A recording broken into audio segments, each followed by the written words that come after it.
Saudara yang dikasih Tuhan, hari ini adalah hari Pentakosta.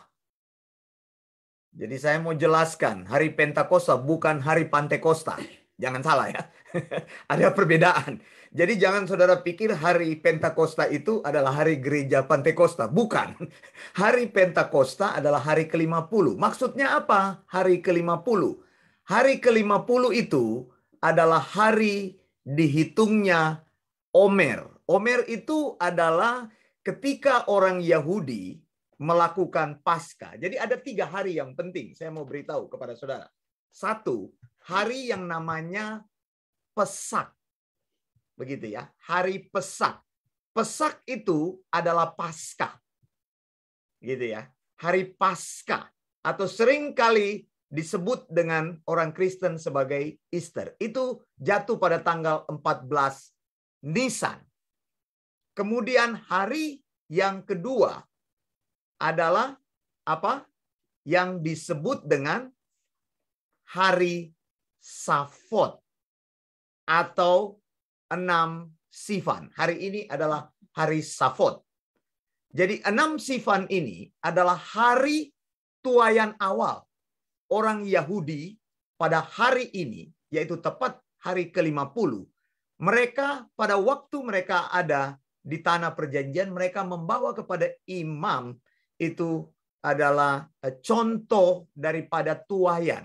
Imam akan periksa berkas-berkas itu, apabila berkas itu sudah layak panen, maka akan terjadi panen. Makanya ini disebut dengan Feast of the Week.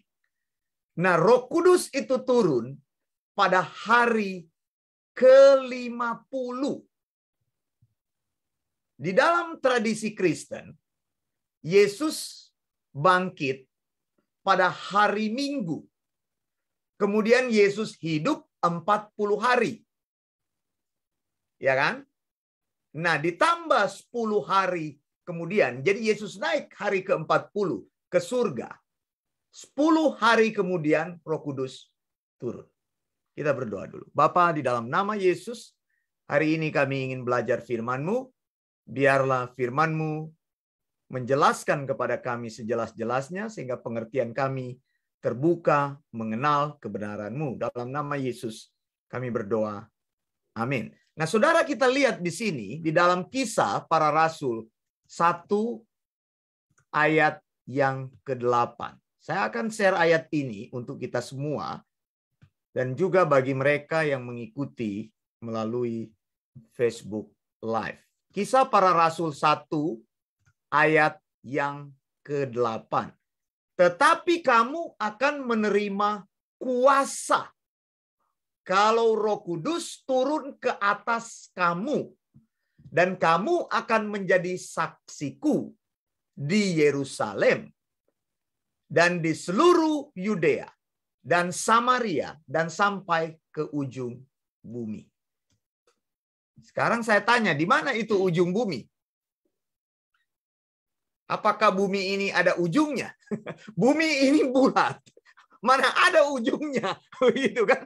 Tapi Yesus berkata kepada kita, kamu akan menerima kuasa kalau Roh Kudus turun ke atas kamu, dan kamu menjadi saksiku di Yerusalem. Jadi gereja pertama terbentuk di Yerusalem. Dan itu adalah gerejanya orang-orang Yahudi yang sudah berbalik mengikut Yesus. Jadi gereja itu terdiri dari awalnya gereja orang-orang Yahudi. Lalu Yesus bilang, dan juga di seluruh Yudea. Jadi dari Yerusalem, Yerusalem itu adanya di selatan. Ya, Yerusalem adanya di selatan. Jadi dulu kan kerajaan Israel itu satu. Kerajaan Israel satu, rajanya itu ada yang namanya Saul yang pertama sekali, kemudian diganti Isi-Boset, kemudian Daud, begitu ya. Nah, sesudah Daud itu, sesudah Salomo, dari Daud kemudian diganti Salomo, kerajaan Israel itu terpecah 2. Jadi ada kerajaan di utara, yaitu kerajaan ibu kotanya Samaria. Tadi kita mendengar Yudea dan Samaria. Nah, kemudian kerajaan selatan, ibu kotanya Yerusalem. Jadi Yerusalem itu adanya di bawah, di selatan. Nah, Yesus bilang, kamu akan jadi saksiku di Yerusalem, di selatan. Kemudian di Yudea, naik sedikit ke utara. Kemudian ke Samaria, lebih ke utara lagi. Nah, kemudian Yesus katakan sampai ke ujung bumi. Nah, perkataan Yesus ini harus kita mengerti dari konteksnya. Jangan bilang ini Yesus ini sembarang aja ngomong. Di mana itu ujung bumi? Bumi ini bulat. Mana kita ketemu ujungnya? Nggak ada ujungnya ini. Kita jalan dari utara ke selatan akan ketemu ke titik yang sama. Karena bumi ini bulat. Maksud Yesus adalah berita, sound doctrine itu harus diteruskan sampai bumi ini dipenuhi dengan pengetahuan ajaran yang sehat. Anda setuju? Amin. Amin. Jadi itulah misi yang Tuhan berikan kepada kita.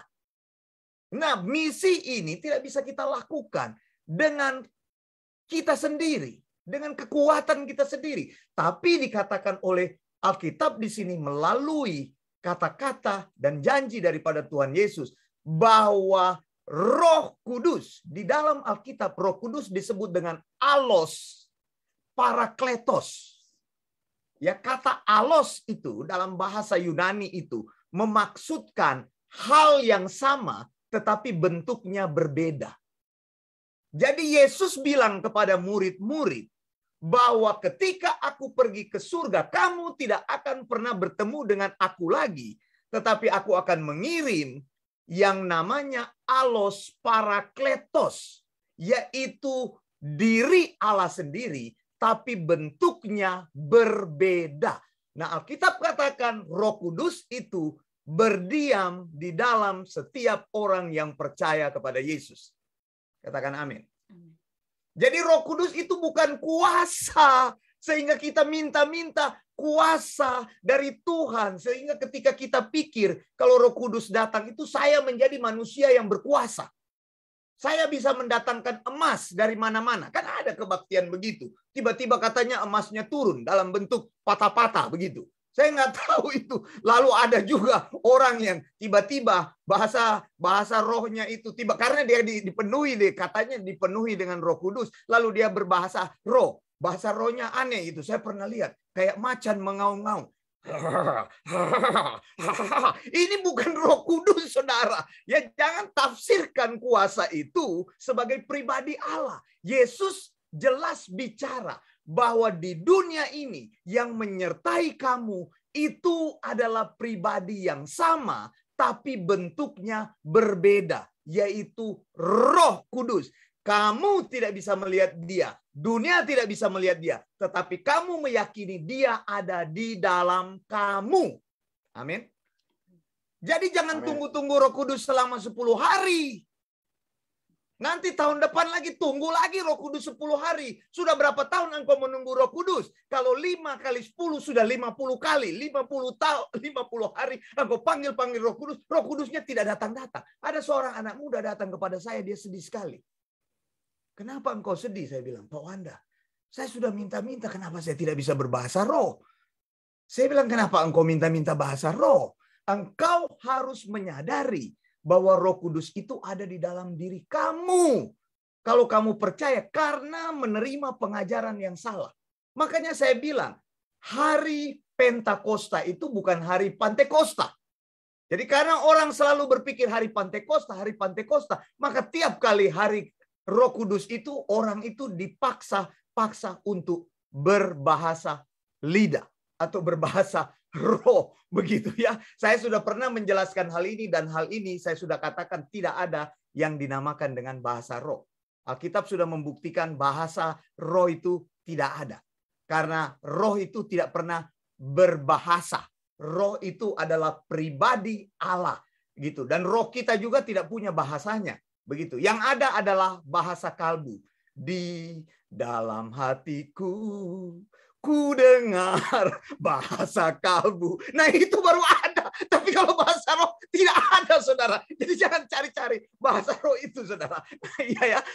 Sekarang saya mau jelaskan kepada saudara bahwa Roh Kudus akan turun ke atas kamu. Dia akan memberikan kuasa di dalam bahasa. Yunaninya kuasa itu adalah dumais. Ada amin? No. Bukan dumais, dunamis. Maksud saya salah. Saya kepleset tadi. Dunamis, begitu ya, bukan dumais ya. Dunamis itu adalah kemampuan yang Tuhan berikan kepada kita untuk melakukan misi daripada Tuhan. Saudara yang dikasihi Tuhan, saya sudah katakan kepada kita, ada 3 perintah Tuhan. Masih ingat ya? Ini akan saya ulang-ulang. Perintah yang pertama adalah amanat kebudayaan. Di dunia ini, Tuhan ingin engkau memaksimalkan kemanusiaanmu. Jangan ada orang yang percaya Tuhan tapi hidupnya tidak maksimal. Saudara, satu kali, saya diundang seorang ibu. Ibu ini, suaminya adalah atase militer di salah satu negara, begitu ya. Jadi bukan orang sembarangan. Dia bilang kepada saya, Pak Wanda, tolong layani anak saya. Oh ya, saya bersemangat sekali. Saya bilang, wah, nggak apa-apa. Dia ada masalah dalam pernikahan. Saya bilang, puji Tuhan. Saya akan datang. Kapan waktunya? Ibu ini suruh datang. Terus saya duduk di ruang tamu. Saya bilang, Tante, panggil aja anaknya. Dia bilang, tunggu sebentar. Saya tunggu-tunggu. Tante ini siapin makanan, begitu ya, untuk anaknya. Kemudian tante itu bawa makanan di depan pintu anaknya. Di depan pintu kamar. Dia ketok. Tok, tok, tok. Anaknya buka pintu, ambil makanan, tutup lagi. Saya bilang, Tante bagaimana ini mau layani anaknya? Tante, mana anaknya? Anaknya itu, ya, seorang lulusan dari luar negeri. Dia pernah punya pekerjaan yang bagus di luar negeri. Karena papanya kan pernah tugas di luar negeri. Jadi atase militer. Dia sekolah, punya pekerjaan yang baik. Kemudian masalah keluarga menghajar dia. Saya tidak tahu kenapa masalahnya. Istrinya tinggalkan dia. Nah, sejak istrinya tinggalkan dia, dia pulang dari luar negeri, pulang ke Indonesia, mengurung diri di kamar, tidak pernah keluar-keluar. Jadi mamanya kalau kasih makan, ketok pintu, dia ambil, dia tutup lagi. Cuma begitu, selama bertahun-tahun, hidupnya seperti itu. Begitu, saudara. Lihat, bagaimana iblis membuat hidup seorang manusia hancur. Padahal Tuhan memberikan kepada kita amanat kebudayaan untuk hidup kita menjadi maksimal. Saya tanya kepada dia, Tante, emang dia nggak cari-cari kerja? Dia sudah cari kerja, Pak Wanda. Sudah diterima perusahaan. Tiap kali perusahaan tanya, kamu mau minta gaji berapa? Dia bilang, saya minta apartemen 1. Saya minta gaji sekian. Ya, saya bilang, mana ada perusahaan Indonesia yang kuat bayar? Jadi tidak ada perusahaan yang mampu bayar dia seperti dia kerja di luar negeri. Akhirnya dia hidup seperti itu. Nah, hidupnya menjadi hancur karena masalah keluarga. Nah, saudara ingat baik-baik. Jadi Tuhan memberikan kepada kita amanat. Amanat apa? Amanat kebudayaan. Coba katakan bersama. 1, 2, 3. Amanat kebudayaan. Jadi kita memaksimalkan diri kita. Jangan ada orang yang hidupnya dihancurkan oleh keadaan. Jangan ada orang yang hidupnya menjadi lemah oleh karena berbagai masalah di dalam hidup. Kalau dia orang percaya itu akan bangkit dan terus bangkit karena Tuhan bersama dia. Amin. Apapun yang terjadi. Yang kedua adalah amanat agung. Perintah agung. Perintah dari Tuhan adalah apa? Bahwa kita mempunyai misi dalam hidup kita. Apa? Memuridkan. Sampai seluruh bumi mempunyai pengetahuan akan ajaran yang sehat. Dan ini bukan pilihan, tapi perintah Tuhan di dalam hidupmu. making a disciple. Jadi ada dua hal. Being a disciple, menjadi murid, dan kedua making a disciples. Setelah murid-murid Tuhan duduk di bawah kaki Tuhan, 3,5 tahun mereka belajar dari Yesus, maka kini waktunya. Sebelum Yesus berpisah, Yesus memberikan kepada mereka sebuah pesan penting. Kamu akan menerima dinamit. Dunamis itu dinamit. Kuasa yang menggerakkan, meledakkan sesuatu. Anda harus percaya bahwa Roh Kudus yang di dalam dirimu itu akan memampukan engkau untuk melakukan tugas-tugas yang impossible. Percaya saya? Amin. Begitu. Tapi ada orang yang hidupnya sudah dimaksimalkan dalam amanat kebudayaan. Dia terlalu sibuk karena karirnya sudah bagus. Dia tidak melakukan amanat agung. Tiap kali saya tanya, sibuk. Tiap kali saya panggil, sibuk. Tiap kali saya panggil, Pak, nggak ada waktu. Ya kapan engkau punya waktu kalau tidak mengadakan waktu? Karena dua, tadi saya bilang, ada amanat kebudayaan, ada amanat agung. Kalau kamu tidak pernah melakukan amanat ini untuk Tuhan, maka kamu melewatkan pesan Tuhan yang paling besar dalam hidupmu. Makanya disebut dengan the greatest commission. Jadi kan ada 3C. Tadi pagi saya bicara 3C itu. Yang pertama adalah cultural mandate. Mandat kebudayaan. Yang kedua adalah the great commission. Amanat agung. Dan yang ketiga adalah the greatest commandment. 3C. Triple C. Begitu. Ada orang yang sudah saking maksimalnya hidupnya, dia tidak punya waktu untuk Tuhan. Ada orang yang punya waktu untuk Tuhan, saking punya waktu untuk Tuhan, dia melupakan keluarganya. Itu salah. Jadi kita harus seimbang. Kita harus seimbang. Hidup kita maksimal. Melayani keluarga kita. Melayani kepentingan-kepentingan di dunia ini. Di bawah pemeliharaan apa yang Tuhan berikan kepada kita. Tuhan mau kita jadi maksimal. Tuhan mau keluarga kita jadi maksimal. Tuhan mau anak-anak kita menjadi anak-anak yang bagus sekali. Itu Tuhan mau. Kehendak Tuhan bagi kita. Mereka berhasil di dalam studinya. Mereka berhasil di dalam keluarganya. Mereka berhasil di dalam karirnya. Orang tuanya begitu juga berhasil. Ya, kalau orang tuanya pemalas, anak-anaknya juga ikut jadi pemalas. Betul, saudara. Karena kebiasaan itu menular. Betul. Sebuah habit itu ditularkan.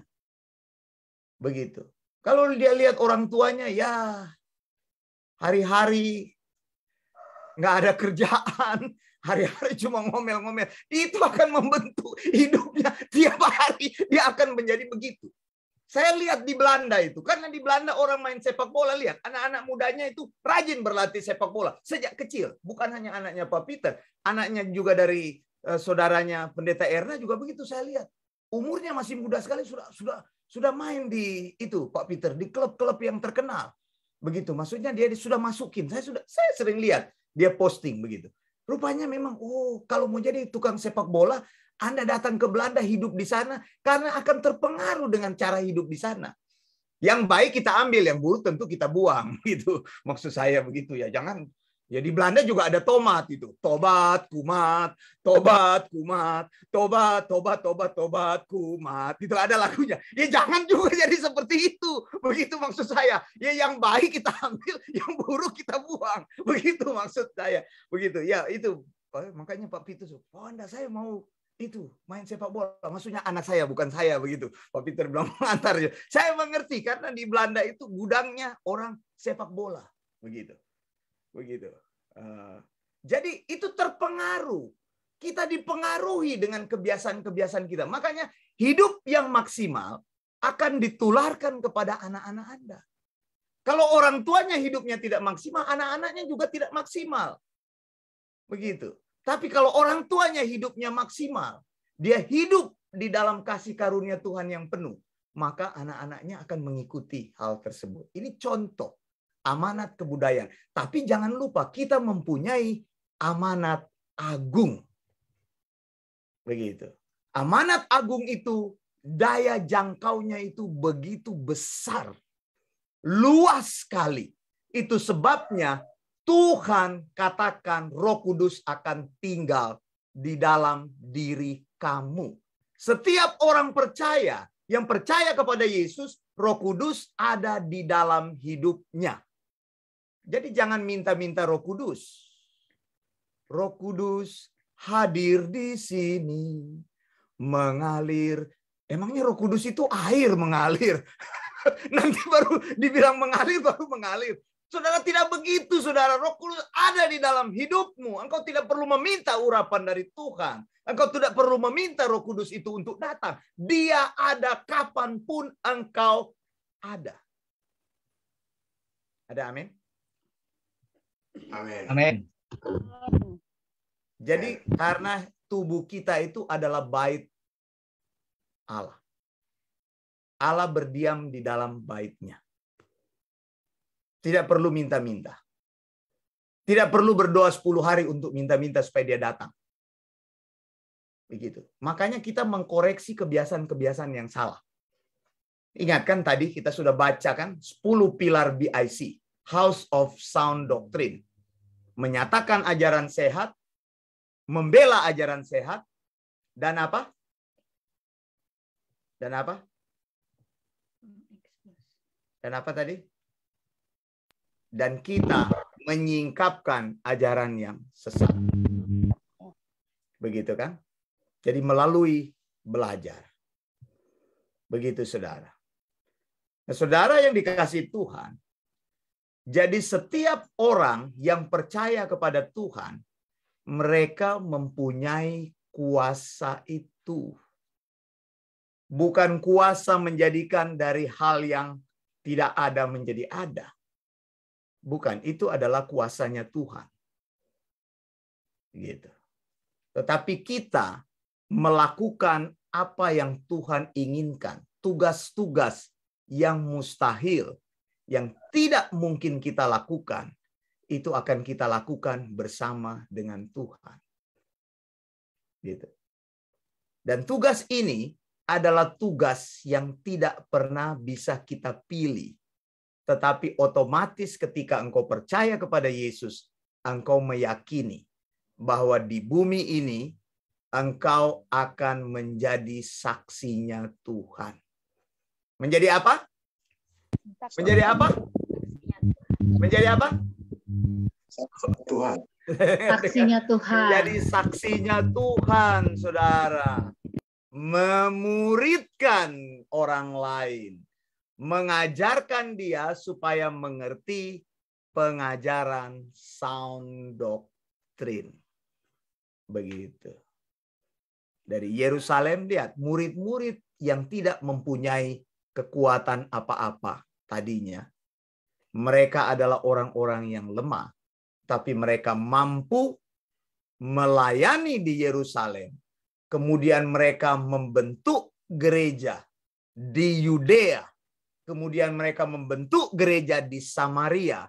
Dan akhirnya mereka membentuk gereja kepada orang-orang non-Yahudi. Ingat, kita adalah produk daripada murid-murid yang mendirikan gereja di Antioquia. Coba kalau mereka tidak membangun gereja di Antioquia, kita tidak akan pernah mengenal Yesus. Gereja Antioquia adalah gereja non-Yahudi. Begitu. Nah, karena murid-murid melayani, meneruskan perkataan Yesus, maka sekarang kita ada. Dan karena kita ada, kita harus meneruskan apa yang telah dimulai oleh murid-murid Tuhan. Tidak boleh dikoreksi. 1 meter, tidak boleh dikorupsi. Maksud saya, 1 meter 100 cm. Kan? 1 meter 100 cm. Kan? Injil tidak boleh dikorupsi. Apa yang Yesus sampaikan kepada murid, diteruskan kepada murid, kepada orang yang dipercaya. Dan sekarang kita mendengar, kita meneruskan perkataan yang sama. Perkataan apa itu? Pengajaran yang sehat. Atau sound doctrine. Itu sebabnya BIC menjadi gereja House of Sound Doctrine. Tadi sudah dibacakan. Menyatakan ajaran yang sehat, membela ajaran yang sehat, menyingkapkan ajaran-ajaran yang sesat. Amin. Tuhan memberkati kita.